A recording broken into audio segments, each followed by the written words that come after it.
Health zone. ఈ మధ్య కాలంలో చిన్న వాళ్ళ దగ్గర నుంచి పెద్దవాళ్ళ వరకు కూడా ప్రతి ఒక్కరు ఫేస్ చేస్తున్న ప్రాబ్లం న్యూరో ప్రాబ్లం. బేసిక్‌గా ఈ ప్రాబ్లం పక్షవాతం, అల్జీమర్స్ ఉన్న వాళ్ళలో మాత్రమే చూసేవాళ్ళం. బట్ ఇప్పుడు అందరూ కూడా ఈ ప్రాబ్లమ్‌ని ఫేస్ చేస్తున్నారు. ఈ ప్రాబ్లం వచ్చినప్పుడు ఎలాంటి ట్రీట్మెంట్ ఉంటుంది? ఆ ట్రీట్మెంట్ తర్వాత వాళ్ళు ఎలా రికవరీ అవుతారు? అందులో అడ్వాన్స్ ట్రీట్మెంట్ ఏంటి? వాటన్నిటి గురించి కూడా వివరించడానికి ప్రస్తుతం మనతో పాటు ఉన్నారు ప్రముఖ న్యూరో సర్జన్ అయిన డాక్టర్ కార్తిక్ ఎల్లంకి గారు, Fortis hospital from Lakdi couple. ఇంకా డాక్టర్ గారితో మాట్లాడి మరిన్ని వివరాలనైతే తెలుసుకుందాం. నమస్కారం sir. Hello madam, good afternoon.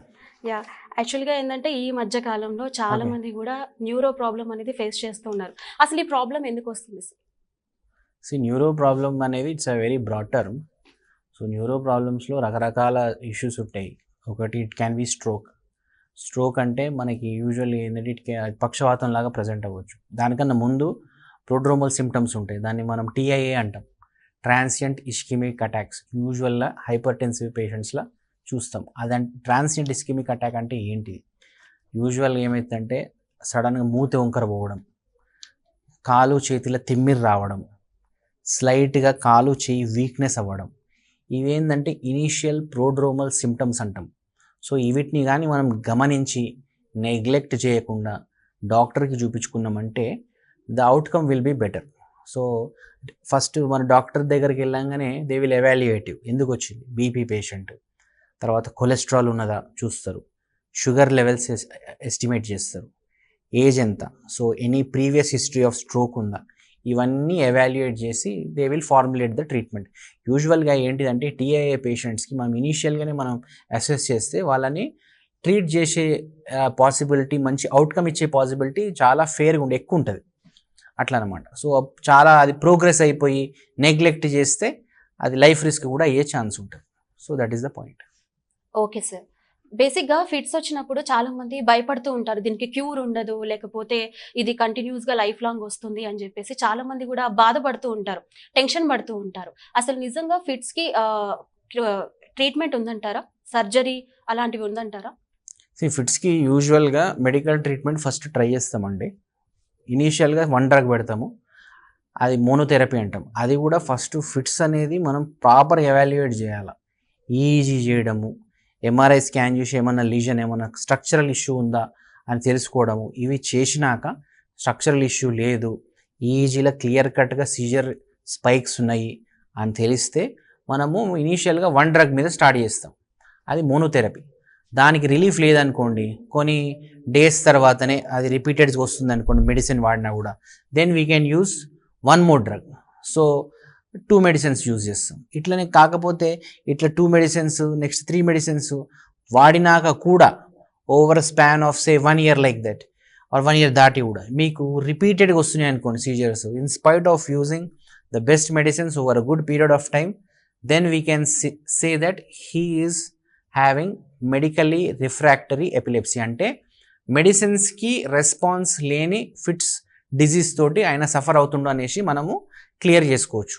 So దీనికి నా ఇప్పుడు క్వశ్చన్స్ మొన్న పేషెంట్ కూడా ఒకరు అడిగారు, ఏమడిగారు సార్, ఫిట్స్ లైఫ్ లాంగ్ డిజీజా, దీనికి పర్మనెంట్ క్యూర్ మెడిసిన్ లేకుండా ఏమన్నా సర్జికల్ ఆప్షన్స్ ఉన్నాయా అని అడిగారు. ఎస్, మెడికల్లీ రిఫ్రాక్టరీ ఎపిలెప్సీకి సర్జికల్ ఆప్షన్స్ ఉన్నాయి. అయితే ఆ సర్జికల్ ఆప్షన్స్ మనము కంటెంప్లేట్ చేసి వాళ్ళకి చెప్పే ముందే మనము ప్రాపర్ ఎవాల్యుయేషన్ చేయాలి. అంటే ఈ ఫిట్స్ రోజుకి ఎన్నిసార్లు వస్తుంది, ఎన్ని ఇయర్స్ నుండి ఉంది పేషెంట్కి, ఏ సైడ్ ఫస్ట్ ఎఫెక్ట్ అవుతుంది, సెమియాలజీ ఏంది, రోజుకి ఎన్ని అటాక్స్ ఉన్నాయి, ఇవన్నీ ప్రాపర్గా ఎవాల్యుయేట్ చేసి along with that psychological evaluation చేసి then we will give them the options. అంటే ఏ ఏరియా నుండి వస్తుంది, ఆ ఏరియాలో ఏమన్నా ఫోకల్ కార్టికల్ డిస్ప్లేషియా ఎఫ్సిడి ఉందా, లేకపోతే ఏమైనా లీజన్ ఉందా, తర్వాత ఈ ఈజీ ఉంటుంది, ఈజీ ప్రకారం స్పైక్ ఎక్కడ స్టార్ట్ అవుతుంది. సో ఇవన్నీ చూసుకొని వాళ్ళకి సర్జికల్ ఆప్షన్స్ ఇస్తాం. అయితే ఈ సర్జరీస్ 4-5 టైప్స్ ఉంటాయి. అది ఏటీఎల్ఏహెచ్ కావచ్చు, లెజనెక్టమీ కావచ్చు, కార్పస్ కెలాసాటమీ కావచ్చు, సబ్పైల్ రిసెక్షన్స్ కావచ్చు, డిఫరెంట్ టైప్స్ ఉంటాయి. అయితే ఈ సర్జికల్ ఆప్షన్స్ ఇచ్చినాక కూడా, సర్జరీ చేసినాక కూడా పేషెంట్కి 100% రిలీవ్ అనేది అందరికీ రాదు. సో పాయింట్ ఏంటిదంటే, యూజువల్లీ మన పేషెంట్స్కి చెప్పే పాయింట్ ఏంటిదంటే, మీరు వాడే మెడికల్ ఆ మెడిసిన్ బర్డెన్ తగ్గుతుంది. అంటే number of medicines which you are using for long period of time అవి యూజువల్గా ఒక 70 to 80% తగ్గిపోతుంది ప్రొసీజర్ చేయించుకుంటే. And luckily some people post surgery can be completely seizure free also. అంటే కొంతమంది సమ్ ఆఫ్ దెమ్ సర్జరీ చేయించుకున్నాక కంప్లీట్ ఫ్రీడమ్ ఫ్రమ్ ఫిట్స్ కూడా వచ్చే ఛాన్స్ ఉంటుంది. Okay sir. అంటే ఇప్పుడు సర్జరీ అన్నారు కాబట్టి చిన్న పిల్లలకి కూడా చేస్తారా? అంటే పెద్దవాళ్ళకి అంటే ఏజ్ లిమిట్ ఉంటుందా దీనికి? లేదు, there is no age limit. We can do for anybody. చిల్డ్రన్కి చేయొచ్చు, అడల్ట్స్కి చేయొచ్చు. Okay sir. అసలు అల్జీమర్స్ అంటే ఏంటి సార్? అల్జీమర్స్ అంటే it is a age related neurodegenerative disorder. అదేంటంటే అది ఏజ్ రిలేటెడ్గా బ్రెయిన్లో ఎస్పెషల్లీ ఫ్రాంటల్ టెంపోరల్ ఈ రీజియన్స్ మెల్లగా ష్రింక్ అవుతుంటాయి. సో ష్రింక్ అవ్వడం వల్ల ఏమవుతుందంటే పేషెంట్ మెమరీ డిస్టర్బెన్స్కి గురవుతాడు అట్లా. సో అది ఏజ్ రిలేటెడే, దానికి మెడిసిన్స్ ఉన్నాయి. మనం యూజువల్ ఫస్ట్ ఎంఆర్ఐతో ఎవాల్యుయేట్ చేసుకొని మెడిసిన్స్ మీద పెడతాం, డోనెప్, మిమెంటిన్ వీటి మీద పెడతాము. So it is basically age related with medicines, some relief will be there. So that is the thing. Okay sir. Facial pain అంటే ఏంటి సార్? అసలు చాలా మంది ఇబ్బంది పడుతూ ఉంటారు. సో దానికి అవగాహన కూడా కొంతమందికి లేదు. సో అసలు ఫేషియల్ పెయిన్ అంటే ఏంటి సార్? యూజువల్గా patients come with complaint of headache తోటి ఎక్కువ వస్తారు. మనం దానికి ఎవాల్యుయేట్ చేసి స్కాన్ చేసి అవసరమైతే మెడిసిన్స్ ఇస్తామా తగ్గుతుంది. That is one aspect. Next aspect, కొంతమంది హెడేక్ కాదు ఓన్లీ ఫేషియల్ పెయిన్ తోటి వస్తారు, right side or left side. ఆ ఫేషియల్ పెయిన్ దీన్ని యూజువల్లీ మనం ఏమంటామంటే ట్రైజెమినల్ న్యూరాలజీ అంటాం. ఆ ఫేషియల్ పెయిన్కి కొన్నిసార్లు మీరు కన్ఫ్యూజ్ అవ్వచ్చు. అది ఇక్కడ వచ్చింది అనుకోండి, ఆ పన్ను నొప్పి ఉండొచ్చు. So you can go for a dental checkup also. కానీ డెంటల్ చెకప్లో కూడా ఎవ్రీథింగ్ ఈజ్ నార్మల్ అని చెప్తారు. So the point is main reason for facial pain అది పై భాగం. మనం దీన్ని 1/3 3 డివిజన్స్ చేసుకోవచ్చండి. పై భాగము అప్ టు ఐస్, సెకండ్ భాగం అప్ టు లిప్స్, థర్డ్ భాగం దవడ. Usual I'm telling you రఫ్లీ.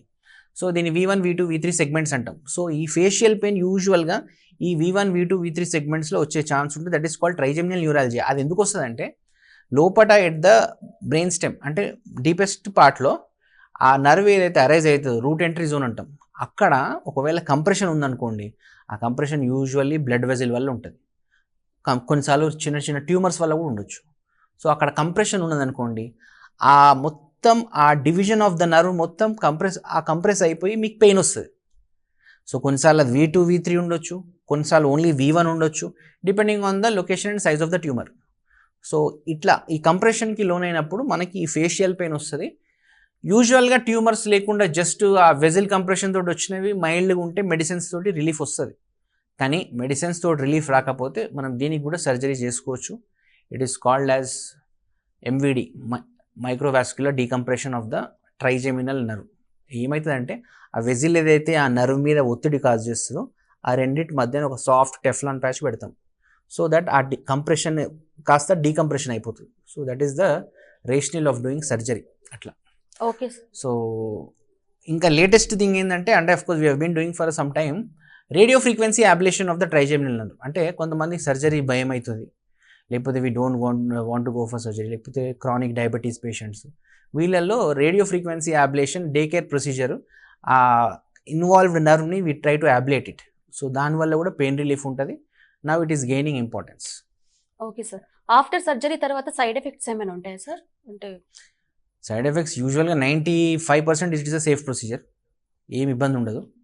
But rarely infection అయ్యే ఛాన్స్ ఉండొచ్చు, CSF లీక్ జరగవచ్చు.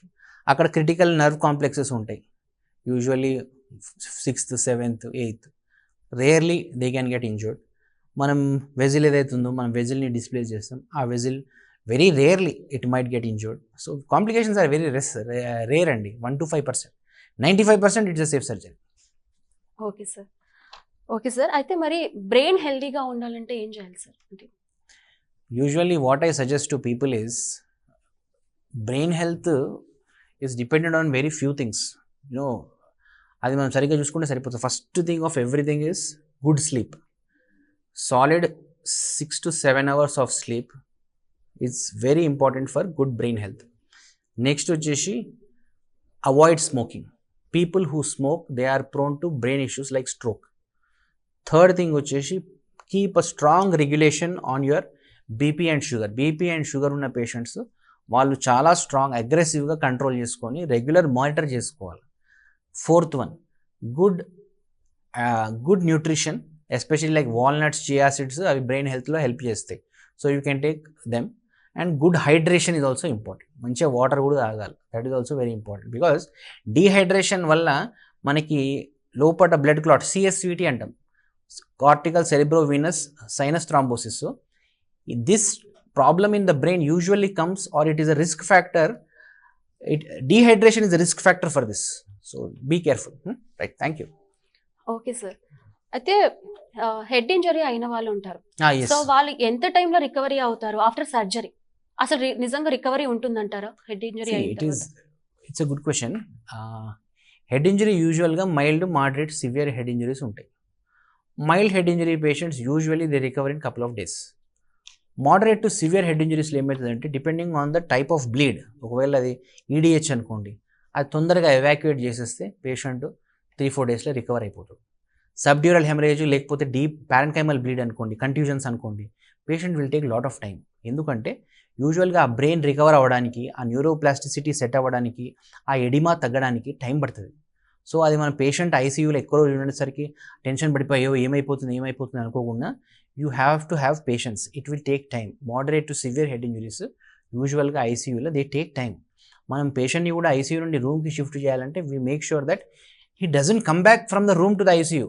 So the point is patient కొన్ని రోజులు ఎక్కువ రోజులు ఐసీయూలో ఉంటే ఆయనకే మంచిది. మన ఎయిర్వే చూసుకుంటాము, ఆయన బ్రీదింగ్ ప్యాటర్న్ ఎట్లుంది చూసుకుంటాము, ఆ ఎడిమా బ్రెయిన్లో ఎడిమా తగ్గిందా చూసుకుంటాము, క్లాట్ ఎంత రిజాల్వ్ అయింది చూసుకుంటాము, ఆయన న్యూట్రిషన్ ఆప్టిమైజేషన్ చేస్తాము. సో ఇవన్నీ చేసి పర్ఫెక్ట్ కొంచెం మంచిగా సెట్ అయినాకనే usually we send to the room or rehab. So usually ఏంటంటే ఈ critically injured patients medical support తగ్గినాక ఆర్ మెడికల్ సపోర్ట్ నుండి బయటకు వచ్చినాక వీళ్ళని రీహాబ్కి పంపిస్తాం. రీహాబ్లో ఏం చేస్తారు? యూజువల్లీ వీడు ఫిజియోథెరపీ. రీహాబ్లో ఫిజియోథెరపీ అంటే పక్షవాతం వచ్చినప్పుడు, ఇప్పుడు బ్లీడ్ అయింది అనుకోండి, రైట్ సైడ్ బ్లీడ్ అయితే లెఫ్ట్ సైడ్ కాలు చెయ్యి వీక్నెస్ వస్తుంది. సో అది మళ్ళీ మనం నార్మల్ చేసుకోవాలంటే ఫిజియోథెరపీ చేయాలి. సో ఆ ఫిజియోథెరపీ అగ్రెసివ్గా చేసుకోవడానికి రీహాబిలిటేషన్ సెంటర్స్ ఉంటాయి. So we do physiotherapy. Then nutrition, ఆహారం. కొంతమందికి ఇప్పుడు అన్కాన్షియస్ ఉంటారు, వాళ్ళకి రైల్స్ ట్యూబ్ వేసి పైప్ నుండి ఫుడ్ పంపిస్తాం. అది కొంతమంది అటెండర్స్కి తెలియదు, ఎస్పెషల్లీ డిస్ట్రిక్ట్స్ నుండి వచ్చే వాళ్ళకి తెలియదు. సో మనం ఎట్లా వేయాలి న్యూట్రిషన్ పైప్ నుండి అనేది వాళ్ళకి అవగాహన వస్తుంది రీహాబిలిటేషన్లో ఉంటాయి. సో న్యూట్రిషన్ ఆప్టిమైజేషన్, తర్వాత వీల్ చైర్ మొబిలైజేషన్, తర్వాత బెడ్ సోర్ కేర్. కొంతమంది ఇప్పుడు for example 1 month 1.5 month bed మీదనే ఉంటారు పాపం, క్రిటికల్లీ ఇంజూర్డ్ పేషెంట్స్. వాళ్ళకి ఏంటంటే వెనకాల బెడ్ సోర్ వచ్చే ఛాన్స్ ఉంటుంది. సో పేషెంట్ని అటు ఇటు తిప్పుతుండాలి అట్లీస్ట్ ఒక 2-3 అవర్స్కి ఒకసారి, ఆల్ఫా బెడ్ మీద, సాఫ్ట్ బెడ్ మీద. 5th వచ్చేసి DVT ప్రొఫైలాక్స్. అంటే ఏంటిదంటే పేషెంట్ ఎప్పుడైతే క్రానిక్గా బెడ్ పొజిషన్లో ఉంటాడో, బెడ్ రిడన్ పొజిషన్లో ఉంటాడో, కాళ్ళల్లో గడ్డగట్టే ఛాన్స్ ఉంటుంది, బ్లడ్ గడ్డగట్టే ఛాన్స్ ఉంటుంది. సో దానికి మనం DVT స్టాకింగ్స్ ఇవ్వచ్చు, లేకపోతే మెడిసిన్స్ కూడా కొన్ని లాంగ్ టర్మ్ అయితే కొన్ని మెడిసిన్స్ కూడా పెడతాము. యూజువల్లీ అయితే ఆ DVT stockings, physiotherapy sufficient. So this is regarding the rehabilitation programme. Okay sir. So at the outset what I want to convey is mild head injuries will take couple of days. Moderate to severe head injuries will take definitely some long time. You need to have patience for that. Okay sir. Brain stroke వచ్చిన వాళ్ళు అంత తొందరగా అంటే వాళ్ళకి ఎంత టైంలో వాళ్ళ డాక్టర్ని కన్సల్ట్ అవ్వాలి, అండ్ ఒకవేళ కన్సల్ట్ అయినప్పుడు ఎలాంటి ట్రీట్మెంట్ ఇస్తారు? This is a evolving point. Usual ఏంటంటే నేను ఇందాక చెప్పినట్టు TIA, ట్రాన్సియంట్ ఇస్కీమిక్ అటాక్ అంటే మూతి అంకొర పోవడము, చేతికి తిమ్మిరి రావడము, కాలికి తిమ్మిరి రావడము, వీక్నెస్ రావడం, ఇవి మీరు పసిగట్టిన తర్వాత ఇమ్మీడియట్గా వితిన్ 1 to 2 hours డాక్టర్ దగ్గరికి వెళ్తే మనం ఇంజెక్షన్ ఇచ్చి ఆ క్లాట్ని డిజాల్వ్ చేయొచ్చు. ఏదైతే బ్రెయిన్కి రక్త సరఫరా ఆపిందో ఆ క్లాట్ని మనం ఇంజెక్షన్ టెనటెప్లేస్ అంటాం, ఆ ఇంజెక్షన్ ఇచ్చి డిజాల్వ్ చేయొచ్చు. అట్లా వితిన్ 1 to 2 hours డిజాల్వ్ చేసిన పేషెంట్ వాళ్ళ రికవరీ చాలా సూపర్ ఉంటుంది, బెటర్ ఉంటుంది, they will come out faster. So యూజువల్గా ఎనీ పేషెంట్ ఈ స్ట్రోక్ సిమ్టమ్స్ని నెగ్లెక్ట్ చేయకుండా డాక్టర్ దగ్గరికి తొందరగా పోతే ఈ టెనటెప్లేస్ ఇంజెక్షన్ ఇచ్చేసి దాన్ని డిజాల్వ్ చేస్తే పేషెంట్ అవుట్కమ్ బాగుంటుంది, ఫంక్షనల్ అవుట్కమ్. అది ఓకే సార్. ఒకవేళ లేట్ అయితే ఏమన్నా ప్రాబ్లం వచ్చే అవకాశం ఉందంటారా? లేట్ అయితే కాలు చేతులు వీక్నెస్ వస్తుంది. తర్వాత అది ఇంకా ఎక్కువ టైం అయిందనుకో, నెగ్లెక్ట్ చేసిండు అనుకో, ఆ స్ట్రోక్ కాస్త పెద్దగా అయిపోయి లైఫ్ రిస్క్ కూడా అవుతుంది. సో అంత నెగ్లెక్ట్ చేయకుండా అర్లీగా వెళ్ళిపోవడం డాక్టర్ దగ్గరికి బెటర్. Okay sir. బేసిక్గా కొంతమందికి తరచుగా ఎప్పుడు చూసినా సరే హెడేక్ వస్తూ ఉంటుంది. Okay. అలా వచ్చిన వాళ్ళకి బ్రెయిన్ స్ట్రోక్ వచ్చే అవకాశం ఉందంటారా? Very unlikely. అంటే యూజువల్గా ఏంటిదంటే ఈ తరచుగా హెడేక్ అంటే it can B functional headache, మామూలుగా మైగ్రేన్ ఉండొచ్చు, లేకపోతే ప్రాబబ్లీ డ్యూ టు సైనోసైటిస్ ఉండొచ్చు. ఇట్లా యూజువల్ రికరెంట్ హెడేక్స్ ఇవే ఉంటాయి, migraine, sinusitis headache, cluster headache. So usually వీటికి స్ట్రోక్కి డైరెక్ట్ రిలేషన్ ఏం లేదు. So that is the point, direct relation ఏం లేదు. అయితే కొన్నిసార్లు రేర్లీ ఏమవుతుందంటే ఇప్పుడు ఏవి మ్యాల్ఫార్మేషన్ అనేది ఉంటుంది ఒకటి వాస్కులర్ న్యూరోసర్జరీలో. అది ఏంటంటే రక్తపు కణాలన్నీ ఒక ముద్దలాగా ఫామ్ అవుతాయి. సో ఆ ముద్ద అనేది ఆ మాస్ తలలో ఉన్నప్పుడు ఎప్పుడు హెడేక్ రావచ్చు. సో అది సడన్గా బర్స్ట్ అయిందనుకో హెమరేజిక్ స్ట్రోక్ అంటాం. So yes, your point is valid to some extent in the fact that ఇప్పుడు యూజువల్గా ఇప్పుడు ఈ ఏవి మ్యాల్ఫార్మేషన్స్లో ఏమన్నా టఫ్ వెల్స్ అది కూడా థిక్గా ఉండి నైడస్ పెద్దగా ఉంటే కొన్నిసార్లు ఇట్ కెన్ కాజ్ హెడేక్. అది మనం కేర్ఫుల్గా స్కాన్ చేసుకుంటే ఏవిఎం అన్నట్లు ఏమైనా తేలితే ఎండోవాస్కులర్ అప్రోచ్ యూజువల్ పెద్దగా ఉంటే సర్జరీ చేస్తాం స్ప్లెట్జర్ మార్టిన్ స్కోర్ ప్రకారం. సో సర్జికల్ రిసెక్షన్ చేసుకోవచ్చు. So as you said to some patients chronic headache once in a while ఒకసారి స్కాన్ చేయించుకోవడం చాలా మంచిది, ఉత్తమం. దానివల్ల ఏమన్నా లోపల స్ట్రక్చర్స్ ఇట్లాంటి ఏవిఎమ్స్ అట్లా ఏమైనా ఉంటే బయటపడుతుంది అట్లా. Okay sir. బేసిక్గా కొంతమందికి వన్ సైడ్ అంటే చెయ్యి లాగేయడం, వన్ సైడ్ కాలు లాగేయడం లాంటివి జరుగుతూ ఉంటాయి. So Okay. అలాంటి వాళ్ళు ఎలాంటి ట్రీట్మెంట్ తీసుకోవాలంటారు? This question is also important. ఎట్లా అంటే ఇప్పుడు కొంచెం మందికి మీరు చెప్పినట్టు కాళ్ళు లాగడము, చెయ్యి లాగడము, దిస్ ఈజ్ అండ్ ఇది ఒకటేసారి సైమల్టేనియస్గా జరిగితే it is possibility of stroke is there. I'm telling you a good point here on record. ఒక పేషెంట్కి సడన్గా కాలు చెయ్యి ఒకటేసారి తిమ్మిరి వస్తుంది, వీక్నెస్ వచ్చింది అంటే it is mostly stroke or brain issue. లేదు ఒక పేషెంట్కి జస్ట్ పైనుండి కిందికి కాలు తిమ్మిరి వస్తుంది, it can B షయాటికా, completely different, అంటే స్పైనల్ కార్డ్ ఇష్యూ అది. లేకపోతే ఒక పేషెంట్ సడన్గా చెయ్యి మొత్తం తిమ్మిరి వస్తుంది, అక్యూట్గా వెయిట్ లిఫ్టింగ్ చేసిండు, పాపం వెయిట్ లిఫ్టింగ్ చేసిండు, సడన్గా ఆ వెయిట్ ఎక్కువైపోయింది, నెక్ మీద స్ట్రెయిన్ పడ్డది. సో సడన్గా రాడిక్యులర్ పెయిన్ వచ్చింది చేతిలో, only hand, not legs, not even the opposite hand, only radicular pain in one limb, again cervical problem. So point ఏంటిదంటే యూజువల్గా ఇండివిజువల్గా ఏదన్నా వస్తే ఎస్పెషలీ ఓన్లీ వన్ లోవర్ లింబ్లో షయాటికా రావడం, అప్పర్ లింబ్లో radicular pain, it is usual spinal issue. అయితే ఇందులో వన్ మోర్ పాయింట్ ఏంటిదంటే కొన్నిసార్లు కొంతమంది పేషెంట్స్ ర్యాష్ డ్రైవింగ్ చేస్తుంటారు, కొంతమంది పీపుల్ ర్యాష్ డ్రైవింగ్ చేస్తుంటారు, ఆల్కహాల్ చేసి డ్రైవ్ చేస్తుంటారు. వాళ్ళు ఏంటంటే they sometimes very unfortunately they undergo an accident. So వాళ్ళకి ఏమైందంటే కొన్నిసార్లు they undergo hyper flexion or hyper extension injuries ఉంటాయి. సో అంటే ఇట్లా సడన్గా స్పైనల్ కార్డ్ మీద ఎఫెక్ట్ పడి మొత్తం అది కంట్యూజన్ వచ్చేస్తుంది, స్పైనల్ కంట్యూజన్. అప్పుడు ఏమవుతుంది, రెండు కాళ్ళు పడిపోతాయి. అంటే ఫర్ ఎగ్జాంపుల్ మై పాయింట్ ఏంటంటే ఇక్కడ డార్సల్ లెవెల్ అయింది, మిడ్ పాయింట్ అంటే పైనది సర్వైకల్ కార్డ్ అంటాము, మధ్య డార్సల్ కార్డ్, కిందది థీకల్ శాక్ అదే విత్ లంబార్ రీజియన్లో. సో ఎందుకంటే యూజువల్గా ఏంటంటే స్పైనల్ కార్డు మన L1 దగ్గర ఆగిపోతుంది, కింద అన్ని నర్వ్ రూట్స్ ఉంటాయి. సో సర్వైకల్ ఇంజురీ అయింది అనుకోండి, this is also an important point. మనకి ఎప్పుడైనా మెడకి ఏమన్నా సపోజ్ ఎవరైనా ఫ్లాష్ డ్రైవింగ్ చేసి స్పైన్కి సర్వైకల్ స్పైన్కి ఇంజురీ అయిందనుకోండి, సర్వైకల్ స్పైన్ కిందికే మన కాలు చేతులకి వచ్చే నర్వ్స్ ఉంటాయి. యూజువల్లీ కింది భాగంలోనేమో కాళ్ళకు వస్తాయి, నడుముల, మెడలేమో చేతులకు వస్తాయి. సో సర్వైకల్ స్పైన్ ఇంజురీ ఉంటే రెండు చేతులు రెండు కాళ్ళు కంప్లీట్గా కానీ పార్షియల్గా కానీ వీక్నెస్ వచ్చే ఛాన్స్ ఉంటుంది. అదే నెక్స్ట్ మధ్య భాగం డార్సల్ కార్డ్లు అయిందనుకోండి, ఈ మెడల్ ఆల్రెడీ చేతులకు నర్వ్స్ వచ్చేసినాయి కాబట్టి డార్సల్ కార్డ్లు అయితే రెండు కాళ్ళు పడిపోయే ఛాన్స్ ఉంటుంది. ఇక లంబార్ ఇంజురీ, యూజువల్గా లంబార్ ఇంజురీ ఏమవుతుందంటే only legs are involve, that too asymmetric, because thecal sac అక్కడ డ్యూరా అండ్ సిఎస్ఎఫ్ ఉంటాయి కాబట్టి రేర్లీ అది కూడా కంప్లీట్గా ఎఫెక్ట్ కావు. Patient usually will be unable to walk. మనం పోస్ట్ సర్జరీ లెస్థెసిస్ ఉందనుకో, for example traumatic listhesis, patient పడ్డాడు, వెనకాల లంబార్ లెస్థెసిస్ ఉంది, అతని పేషెంట్ని కొంచెం సర్జరీకి తీసుకొని స్టెబిలైజ్ చేసి కొంచెం ఫిజియోథెరపీ చేస్తే యూజువల్గా బెటర్ అవుతారు. So what I want to say one more point is most dangerous spinal injuries or cervical spine injuries. అంటే మెడలు ఏమన్నా స్పైన్ ఫ్రాక్చర్ అయితే they are very dangerous injuries. Next dorsal injuries next dangerous. Lumbar injuries పర్లేదు, కొంచెం మనం medical treatment surgical treatment తోటి కొంచెం benefit అయ్యే ఛాన్స్ ఉంటుంది.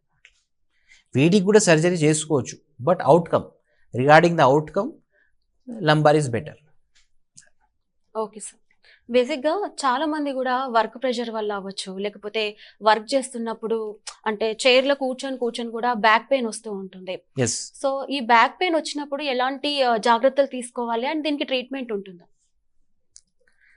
సివియర్ అయితే యూజువల్గా prolonged sitting can cause back pain.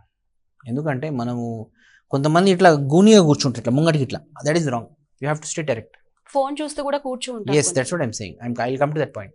Usual ఏంటంటే ఎరెక్ట్ కూర్చుంటే స్పైనల్ కర్వేచరు నార్మల్గా సెట్ అవుతుంది. గూనిలాగా కూర్చుంటే అది కొంచెం అబ్నార్మల్ పొజిషన్లోకి పోతుంది. So sitting erect is one point to keep the spine healthy and decrease the pain. At the same time మీరు 20 minutes కూర్చుని అనుకోండి, 20 seconds నడవండి, దట్ ఈస్ బెటర్. ఎప్పుడైనా కంటిన్యూస్గా కూర్చునే బదులు 20 minutes కూర్చుంటే 20 seconds నడవండి, that's a good point actually. So దాంతో కూడా మీకు పెయిన్ తగ్గుతుంది. Regarding the third point, phone మీరు యూజువల్గా ఏంటంటే important point is phone should be at the level of your face. The more you try to bend your neck, the more strain there will be on the neck. So usually your laptop, newspaper, phone, MacBook, whatever it is, మీరు at the level of your face పెట్టుకుంటే better. యూజువల్గా system మీద ఈ లెవెల్కి పెట్టుకొని, are mild maybe possibly 1 to 5 degrees flexion is fine. అంతేగాని ఇట్లా కింద పెట్టుకొని న్యూస్ పేపర్ చూడడం వల్ల, న్యూస్ పేపర్ కానీ ఫోన్ కానీ, they will be severe stress on the cervical spine. అది మీకు లాంగ్ టర్మ్లో ప్రాబ్లం అవుతుంది. Okay sir. కొంతమందికి తిమ్మిర్లు వస్తూ ఉంటాయి, కాళ్ళు చేతులు, అంటే ఏదైనా బరువుది పట్టుకున్నా కూడా చెయ్యి తిమ్మిరెక్కడం, ఒక 2 నిమిషాలు నేల మీద కూర్చున్న తిమ్మిర్లు ఎక్కడం లాంటివి జరుగుతూ ఉంటాయి. సో వాళ్ళు ఎలాంటి జాగ్రత్తలు తీసుకోవాలి, దానికి ఎలాంటి ట్రీట్మెంట్ ఉంటుందంటారు? యూజువల్లీ తిమ్మిర్లు యూజువల్గా ఏంటంటే డయాబెటిక్ పేషెంట్స్లో ఎక్కువ వస్తాయి. డయాబెటిక్ పాలిన్యూరోపతి అంటాము, డయాబెటిక్ పెరిఫరల్ న్యూరోపతి. సో ఈ డయాబెటిక్ పేషెంట్స్లో తిమ్మిర్లు వచ్చే ఛాన్స్ ఎక్కువ ఉంటుంది. నెక్స్ట్ వచ్చేసి న్యూట్రిషనల్ డెఫిషియన్సీ, ఈ B12 డెఫిషియన్సీలో కూడా తిమ్మిర్లు వస్తాయి. సో ఆహారం సరిగ్గా తీసుకోకపోయినా, పిరిడాక్సిన్ డెఫిషియన్సీ ఉన్నా, థయామిన్ డెఫిషియన్సీ ఉన్నా మనకి తిమ్మిర్లు వచ్చే ఛాన్స్ ఉంటుంది. రిలవెంట్ పాయింట్ ఇక్కడ ఏంటిదంటే, యూజువల్గా ఆల్కహాల్ తీసుకుంటారు కదా, ఆల్కహాల్ పేషెంట్స్లో కూడా తిమ్మిర్లు వస్తాయి. ఆల్కహాలిక్ న్యూరోపతి అంటారు. That is because of deficiency of thiamine. So నేను చెప్పిన పాయింట్స్, షుగర్ కంట్రోల్ మంచిగా పెట్టుకోవాలి, తర్వాత ఆల్కహాల్ వీలైనంత వరకు మినిమైజ్ చేయాలి, తర్వాత న్యూట్రిషన్ ప్రాపర్గా B12 మంచి లెవెల్స్లో ఉండేటట్టు చూసుకోవాలి, న్యూట్రిషనల్ ఫుడ్ తినాలి. తర్వాత కొంతమంది యూజువల్గా యాంటీ క్యాన్సర్ మెడిసిన్స్ వాడుతుంటారు. Cancer patients anti cancer medicines, కొన్ని యాంటీ క్యాన్సర్ డ్రగ్స్ కూడా పెరిఫరల్ న్యూరోపతి కాలు తిమ్మిర్లు రావచ్చు. That is also possible. ఇంకొకటి మీరు అడిగిన పాయింట్, 5th పాయింట్ ఏంటంటే కూర్చున్నప్పుడు రావడము, వంగినప్పుడు రావడము. ఎందుకు అంటే it is because of the impingement on the nerve route అనమాట. అంటే ఇప్పుడు మీరు సడన్గా కూర్చున్నారు, సడన్గా వంగినరు, వంగితే ఏమైనది అంటే ఆ డిస్క్ బల్జ్, ఇప్పుడు ఆ డైనమిక్ స్పైన్ వల్ల మీకు వెన్నుపూసల వెన్నుపాము ఇప్పుడు మీరు సడన్గా వంగిరనుకోండి, ఆ డిస్క్ బల్జ్ ఏమవుతుందంటే లైట్గా ఆ నర్వ్ రూట్ని ప్రెస్ చేస్తుంది. నర్వ్ రూట్ని ప్రెస్ చేస్తే మీకు తిమ్మిరి వస్తుంది. సో పాయింట్ ఏంటంటే ఎప్పుడైనా వీలైనంత వరకు స్పైన్ హెల్త్లో కూడా బరువులు ఎక్కువ ఎత్తొద్దు, ఎక్కువ వంగి పని చేయొద్దు, పడుకొని లేచేటప్పుడు ఒక సైడ్ మీద తిరిగి లేవాలి, వీలైనంత వరకు వెస్టర్న్ వాష్రూమ్ యూజ్ చేయాలి, వీలైనంత వరకు స్టెప్స్ అవాయిడ్ చేయాలి. బ్యాడ్ రోడ్స్ మీద, especially Hyderabad roads, old city roads especially, ఈ రోడ్స్ మీద పోయేటప్పుడు కంపల్సరీ నడుము బెల్ట్ పెట్టుకోవాలి. So all these things you have to take care. Okay sir. Once ఒకసారి పక్షవాతం వస్తే మళ్ళీ పక్షవాతం వచ్చే అవకాశం ఉందంటారా? అంటే అది సివియర్ అయిపోయి ఫిజియోథెరపీ చేసినా లేదా మెడిసిన్ తీసుకున్నా మళ్ళీ అది ఎక్కువ అయ్యే ఛాన్స్ ఉంటుందంటారా? ఈ ఎస్పెషల్లీ ఇన్ స్ట్రోక్ కేసెస్లో ఒకసారి స్ట్రోక్ వచ్చిందంటే యూజువల్గా అది లైఫ్ లాంగ్ వాడాల్సి వస్తుంది మెడిసిన్. సో యాంటీప్లేటెట్స్ ఏవైతే ఉంటాయో మనం యూజువల్గా లైఫ్ లాంగ్ వాడతాం. కొంతమంది స్కిప్ చేస్తారు, లైఫ్ లాంగ్ అంటే ఏం వాడతారు, కంప్లైన్స్ ఉండదు, స్కిప్ చేస్తారు. అట్లా స్కిప్ చేసిన పేషెంట్స్లో రికరెంట్ స్ట్రోక్ వచ్చే ఛాన్స్ ఉంటుంది. సో అది ఇంపార్టెంట్. ఎస్పెషల్లీ మెడిసిన్స్ స్కిప్ చేయొద్దు. మెడిసిన్స్ స్కిప్ చేయకుండా రెగ్యులర్గా మెడిసిన్స్ వాడి బీపీ షుగర్ మంచిగా చెక్ చేసుకొని రెగ్యులర్ ఫాలోఅప్లు ఉంటే no problem. Okay sir. Fits వచ్చిన వాళ్ళు మెడిసిన్ని అంటే కంటిన్యూ చేస్తూనే ఉండాలా, లేకపోతే ఒక స్టేజ్కి ఆపేయచ్చు అంటారు? మనం ఆల్రెడీ మాట్లాడాం కదా, ఈ పాయింట్ యూజువల్ ఏంటంటే మెడిసిన్స్ తోటి మనకి ట్రీట్ అయిపోతే వెల్ అండ్ గుడ్. కొంతమందికి మెడిసిన్స్ వాడుతుండగా కూడా ఫిట్స్ వస్తుంటాయి, వాటిని మెడికల్లీ రిఫ్రాక్టరీ ఎపిలెప్సీ అంటాం. ఆ కేసెస్ని మనం ఎవాల్యుయేట్ చేసి సర్జికల్ ఆప్షన్ వాళ్ళకి ఇవ్వచ్చు. Okay sir. అసలు ఇలాంటి ప్రాబ్లమ్స్ ఏవి రాకుండా ఉండాలంటే ఎలాంటి ఎక్సర్సైజులు చేయాలంటారు? ఏ ప్రాబ్లమ్స్ మీరు అనేది ఫిట్స్ ఇప్పుడు ఇవన్నీ ప్రాబ్లమ్స్ అంటే నర్వ్స్ ప్రాబ్లమ్స్, ఇప్పుడు తిమ్మిర్లు ఎక్కడం, లేకపోతే బ్యాక్ పెయిన్, అదే అంటున్నా. Basically always make sure that you have good nutrition, okay, మంచి nutrition, then good amount of sleep, avoid alcohol, avoid smoking, make sure that your positions are good. కొంతమంది ఇప్పుడు ఇందాక relevant point ఏంటంటే కొంతమంది direct sofa మీద పడుకుంటారు, చెయ్యి ఇట్లా అనేసి ఇట్లా బయటికి వేసేసి. అది కొన్నిసార్లు ఏమైందంటే ఆ చెయ్యి వల్ల నర్వ్ కంప్రెస్ అయ్యే ఛాన్స్ ఉంటుంది, radial nerve. So that is also possible, Saturday night palsy అంటాం. So good sleeping position. So ఇవి అండ్ డయాబెటీస్, హైపర్ టెన్షన్ ఉన్న వాళ్ళు regular monitoring of those things and proper usage of medicines ఇవి చేస్తే సరిపోతుంది యూజువల్గా. Okay sir. అంటే junk food వల్ల, ప్రాసెస్ చేసిన ఫుడ్ వల్ల కూడా ఈ ప్రాబ్లం వచ్చే అవకాశం ఉందంటారు? జంక్ ఫుడ్ వల్ల యూజువల్గా ఏంటంటే ఆయిలీ ఫుడ్స్ జంక్ ఫుడ్ వల్ల యూజువల్గా they have long term cancer risk, GI cancer. Brain health కూడా డెఫినెట్గా ఎఫెక్ట్ అవుతుంది. See what I mean to say is, ఇప్పుడు కొంతమంది బయట జంక్ ఫుడ్ల ప్రాబ్లం ఏంటంటే they don't use single time oil, అది రిపీటెడ్గా ఆయిల్స్ వాడడము. తర్వాత కొన్నిసార్లు హైజీన్ కండిషన్స్ కూడా ఇష్యూస్ ఉంటాయి. మన ఇంట్లో లాగా ఫ్రెష్ ఉండదు బయట, సమ్ టైమ్ హైజీన్ కండిషన్స్ ఉంటాయి. What I want to stress here is gut bacteria. మన ఇంటెస్టైన్లో గుడ్ బ్యాక్టీరియా ఉంటుంది. ఆ గుడ్ బ్యాక్టీరియా ఆల్టర్ అయిందనుకోండి, డెఫినెట్గా your brain health will be affected. There is something called as gut brain axis. అంటే బాడీలో అదే గ్యాస్ట్రో ఇంటెస్టైనల్ సిస్టంలో గుడ్ బ్యాక్టీరియా ఉంటుంది. ఆ గుడ్ బ్యాక్టీరియాని మీరు అట్లనే రీటైన్ చేసుకోగలిగితే without eating unhygienic food, your brain health will be good. That's why if you can correlate patients ఎవరైతే లూజ్ మోషన్స్ వచ్చినాయో, వాళ్ళ గట్ సిస్టమ్ డిస్టర్బ్ అయిందో, వాళ్ళు కొంచెం వాళ్ళ థింకింగ్ కెపాసిటీ కొంచెం డౌన్ అయిపోతుంది, డల్ ఉంటారు, they are not active, they are not alert, they are confused. That is because of the impaired bacteria in the GI system.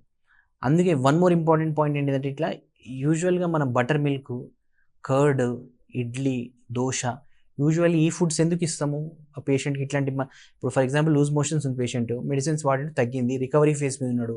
ఆ రికవరీ ఫేస్ మీద ఉన్న పర్సన్కి మనం butter milk, curd rice usually ఎందుకు పెడతాము? ఎందుకంటే ఈ ఫర్మెంటెడ్ ఫుడ్స్లో కూడా బ్యాక్టీరియా ఉంటాయి, గుడ్ బ్యాక్టీరియా. ఇడ్లీలో ఈ పాయింట్ చాలామంది తెలియదు. Fermented foods like idli, dosa, curd rice, butter milk, వీటిలో గుడ్ బ్యాక్టీరియా ఉంటాయి. సో ఇవి ఇవ్వడం వల్ల మళ్ళీ మీ గ్యాస్ట్రో ఇంటెస్టైనల్ సిస్టమ్ స్టెబిలైజ్ అవుతుంది. అట్లనే సిమిలర్గా మీ బ్రెయిన్ హెల్త్ కూడా బెటర్ ఉంటుంది అట్లా. So very important point, take home message ఏంటంటే గ్యాస్ట్రో ఇంటెస్టైన్లో గుడ్ బ్యాక్టీరియా ఉంటుంది. దాన్ని రీటైన్ చేసుకోవడం వల్ల, దానికి ఇబ్బంది రాకుండా చూసుకోవడం వల్ల మీ బ్రెయిన్ హెల్త్ కూడా బాగుంటుంది. Okay sir. న్యూరో ప్రాబ్లం గురించి అండ్ ఫుడ్ ఐటమ్స్ గురించి అండ్ డిఫరెంట్ ప్రాబ్లమ్స్ గురించి కూడా చాలా చక్కగా చెప్పారు అండ్ చాలా బాగా కూడా వివరించారు. Thank you so much. Thank you. So చూసారు కదండి, న్యూరో ప్రాబ్లమ్స్ వచ్చినప్పుడు ఎలాంటి ఫుడ్ ఐటమ్స్ తీసుకోవాలి, ఎలాంటి మెడిసిన్ తీసుకోవాలి, ఎలాంటి ట్రీట్మెంట్ ఉంటుందో కూడా డాక్టర్ గారు చెప్పారు. సో ఇది వాళ్ళ హెల్త్ జోన్. మరొక హెల్త్ జోన్లో మళ్ళీ కలుసుకుందాం. అంతవరకు సెలవు. నమస్కారం.